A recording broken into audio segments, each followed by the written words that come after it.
जय श्री कृष्ण बाळको। धोरण 5 विषय हिंदी। हिंदी में छे ए पाठ 8 भरत मिलाप। एमां छे ए आपणे आगळ स्वाध्याय पूरुं कर्युं। तो हवे छे एनी प्रवृत्ति जोईए। तो एमां शुं कीधुं?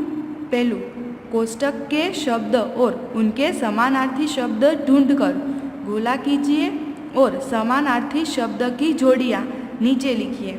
कि अहींया छे ए काउंसमां तमने शब्द आपेला छे, तो ए शब्द अने एना समानार्थी शब्द छे ए गोती अने एनी उपर राउंड करवानुं अने नीचे छे ए समानार्थी शब्दनी जोड़ी बनाववानी छे। तो ए जोईए पहेला। तो पहेलो शब्द कयो आपेलो छे? तो के कुटिया। तो कुटिया छे ए अहींया नीचे ज आपेलुं छे अने कुटियानुं समानार्थी शुं थाय? तो के झोपड़ी। तो ए पण एनी ज नीचे आपेलुं छे एटले ए बेयनी फरते राउंड करवानुं अने अहींया लखवानुं के कुटिया एटले झोपड़ी। बीजुं शायद। तो आमांथी छे ए शायद गोतवानुं। तो ए क्यां आपेलुं छे? तो के अहींया तमे झोपड़ी गोत्युं तो अहींयाथी तमे जुओ तो त्रीजी लाइनमां शायद। तो शायद एटले शुं थाय? एनुं समानार्थी तो के कदाचित। तो तमे ए शायद गोती ल्यो तो अहींया छे ए दनी ज बाजुमां कदाचित आपेलुं छे, तो ए नीचे लखवानुं। त्रीजुं शक। तो शकनुं समानार्थी शुं थाय? तो के शंका। तो शक छे ए क्यां आपेलुं छे? तो के तमे अहींया जुओ तो त्रीजी लाइनमां छे ए त्रीजो ज शब्द शक आपेलो छे। तो शक एटले शुं थाय? तो के शंका। ए पेली तमे आडी लाइनमां जुओ तो तमे पेली लाइनमां छे एम जुओ तो अहींया ज देखाशे शंका। पछी निकट। तो निकट एटले शुं थाय? एनुं समानार्थी तो के नजदीक। तो अहींया छे ए तमे शक शोध्युं तो एनी ज उपर छे ए निकट अने निकट एटले शुं थशे? तो के नजदीक। तो ए अहींया निकट तमे शोधी लो तो एनी नीचे ज टनी नीचे ज छे ए नजदीक पण मळी जशे। हवे आगळ चरण। तो चरण एटले शुं थाय? तो के पेर। तो ए अहींया नीचे छेल्ली लाइनमां ज चरण अने एनी पछी छे ए पेर, तो ए लखवानुं। એટલે હવે આગળ જોઈએ દોષ। તો દોષ એટલે શું થાય? તો કે અપરાધ। તો એ તમે જુઓ બીજી લાઇનમાં તેમાં પહેલો જ અક્ષર દોષ અને એની જ નીચે છે એનું સમાનાર્થી પણ આપેલું છે અપરાધ। તે બંનેની ફરતે ગોળ કરી અને નીચે લખવાનું। હવે આગળ જોઈએ કર્તવ્ય। તો કર્તવ્ય છે એનું સમાનાર્થી શું થશે? તો કે ફર્જ।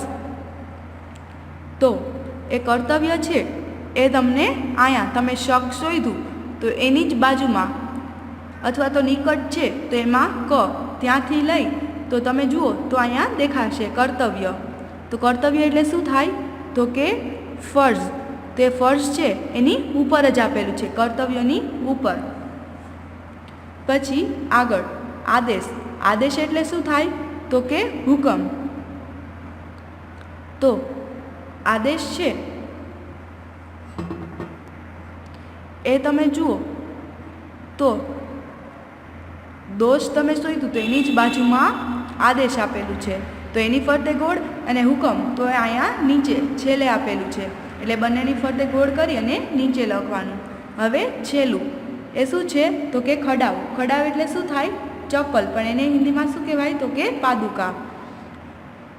તો એ છે એ ખડાવ એ તમે અહીંયા જુઓ તો છેલ્લે આપેલું છે અને ખડાવ શબ્દ પૂરો થાય ત્યાં જ નીચે તમે જુઓ તો પાદુકા પણ આપેલું છે। તો આવી રીતે છે એ સમાનાર્થી શબ્દ ગોતી એની ફરતે ગોળ કરી અને નીચે છે એ અર્થ સાથે લખવાનું છે। હવે બીજું જોઈએ તો એમાં શું કીધું? कोष्टक से जल थल और पेड़ों पर रहने वाले पशु पक्षियों को अलग अलग लिखिए। कि काउंसमांथी जोई अने केमां? तो के पाणीमां ने वृक्ष पर ने रहेवावाळा जे पशु पक्षीओ होय ए शोधी अने नीचे लखवानुं छे। तो क्या क्या आपेला छे? तो के बंदर, बतक, उल्लू, शेर, मछली, गिलहरी, मगर, भालू अने खरगोश। तो पेलुं बंदर। तो वांदरो छे ए क्यारे? तो के वृक्षो पर। बतक तो पाणीमां। पछी उल्लू एटले के घुवड़ ए पण क्यारे? तो के वृक्ष पर। पछी शेर ए केमां आवशे? एटले के सिंह थल पर। पछी मछली तो ए पाणीमां। गिलहरी ए वृक्ष पर એટલે કે ખિસકોલી. ને મગર, મગર ક્યાં રહે તો કે પાણીમાં. પછી ભાલુ એટલે કે રીંછ એ થલ પર, અને ખરગોશ એટલે કે સસલું એ પણ થલ પર. હવે આગળ જોઈએ. ત્રીજું, કોઈ રેपर को यहाँ चिपकाइए और उस रेपर के आधार पर प्रश्नों के उत्तर लिखिए. કે અહીંયા છે એ તમારે કોઈ પણ એકનું રેપર એટલે કે આપણે કાગળ કહીએ ને, ચોકલેટનું છે કે પછી વેફરનું, એનું કાગળ અહીંયા લગાવવાનું છે અને એ કાગળને આધારે છે એ તમને જે પ્રશ્ન પૂછવામાં આવે એના જવાબ દેવાના છે. પછી છે એ તમને એ રેપર લગાવી લો, પછી નીચે તમને છે એ અમુક પ્રશ્ન પૂછ્યા છે તો એનો જવાબ છે એ તમારે લખવાનો છે. તો પહેલો પ્રશ્ન જોઈએ, યહ કિસકા રેપર હે. તો જો આયા છે એ આપણે તમે બાલાજીની કોઈ વેફરનું કે રેપર લગાવો તો આપણે છે એ એમ માનીને જવાબ લખીએ. તો અહીંયા છે એનું લખવાનું, પછી તમે જેનું રેપર લગાવ્યું હોય એનું નામ લખવાનું. તો યહ બાલાજી વેફર કા રેપર હે. બીજું, इस रेपर पर क्या कीमत छपी हुई है. तो जवाब, इस रेपर पर 5 रुपये कीमत छपी हुई है. तीजू, इसका पैकिंग कब हुआ. तो इसका पैकिंग दिनांक तो क्यारे थयुं हतुं तो कि 13 सितंबर 2012 रोज. चौथुं, इस वस्तु का उपयोग करने की अंतिम तिथि कौन सी है. इस उपयोग पैकिंग के बाद 3 महीनों तक तीन महीनों तक कर लेना चाहिए. केनी छे ए अंतिम तारीख कई छे तो कि पैकिंग पछीना छे ए 3 महीना. पांचमું, रेपर पर कौन कौन सी उपयोगी बातें छपी है. तो इसके अलावा रेपर में 100% वेजिटेरियन और बारकोड, वजन जैसी उपयोगी बातें छपी हुई है. तो आया छे ए तमे बीजी कोई वस्तुનું રેપર લગાવો તો એને આધારે છે એ તમારે જવાબ લખવાના છે. હવે આગળ જોઈએ ચોથો પ્રશ્ન. कोष्टक से सही शब्द चुनकर संकेत के नीचे लिखिए. तो कोष्टकना पेला शब्द જોઈએ તો રેલવે ક્રોસિંગ આરક્ષિત, પછી હોસ્પિટલ, પછી સાયકલ ક્રોસિંગ, પછી પેદલ યાત્રી ક્રોસિંગ. તો એ છે એ અહીંયા તમને કાઉન્સમાં છે શબ્દ આપેલા જ છે પણ નીચે છે એ તમારે ચિત્ર જોઈ અને એના આધારે યોગ્ય શબ્દ લખવાનો. તો પહેલામાં શું આવશે તો કે હોસ્પિટલ.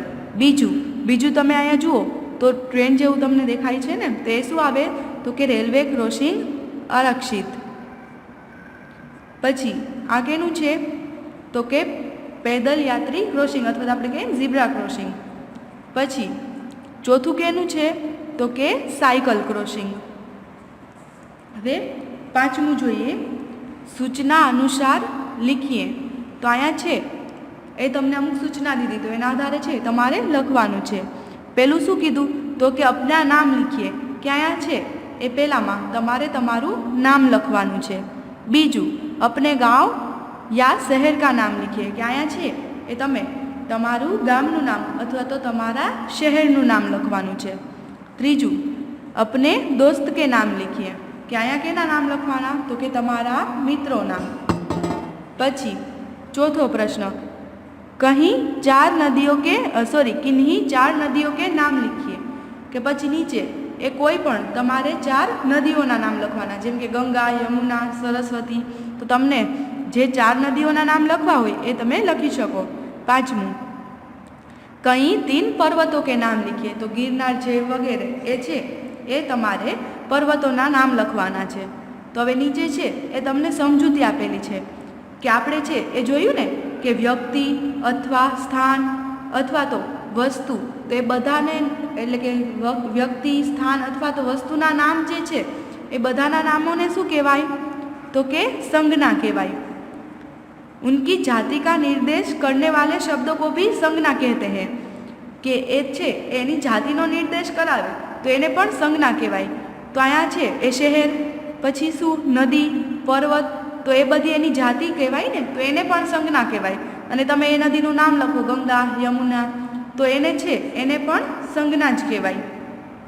હવે આગળ જોઈએ પ્રશ્ન 6, निम्नलिखित वाक्यों से संज्ञा ढूंढकर उन्हें रेखांकित कीजिए और सामने लिखिए કે ઉપર છે તમને સંજ્ઞાની સમજૂતી આપી દીધી ને કે સંજ્ઞા કોને કહેવાય, તો હવે નીચે છે તમને વાક્ય આપેલું હોય તેમાંથી છે એ તમારે સંજ્ઞા ગોતવાની છે. તો એમાં પહેલું સતીશ હોનહાર લડકા હે, તો એમાં સંજ્ઞા કઈ થઈ તો કે એક તો સતીશ અને એક લડકા. તો સતીશ છે એ વ્યક્તિવાચક સંજ્ઞા થઈ ને, અને લડકા છે એ શું થાય તો કે જાતિવાચક સંજ્ઞા. અહીંયા છે એ કોઈ વ્યક્તિની ઓળખ કરાવે એટલે એને વ્યક્તિવાચક સંજ્ઞા કહેવાય. અને અહીંયા તમને છોકરો કે છોકરાઓ તો એ ખબર ના પડે ને, એટલે એમાં આખા છોકરાઓ એટલે કે એની આખી જાતિ આવી ગઈ ને એ રીતે. હવે બીજું ગંગા હમારી પવિત્ર નદી હે, તો આમાં સંજ્ઞા કઈ થશે તો કે ગંગા અને પવિત્ર. હવે આગળ જોઈએ ત્રીજું गिरनार गुजरात का बड़ा पर्वत है, तो आया संज्ञा शू थशे तो के गिरनार अने पर्वत. चौथुं हमारे देश का नाम भारत है, तो आया संज्ञा शू थशे तो के एक तो देश अने एक भारत.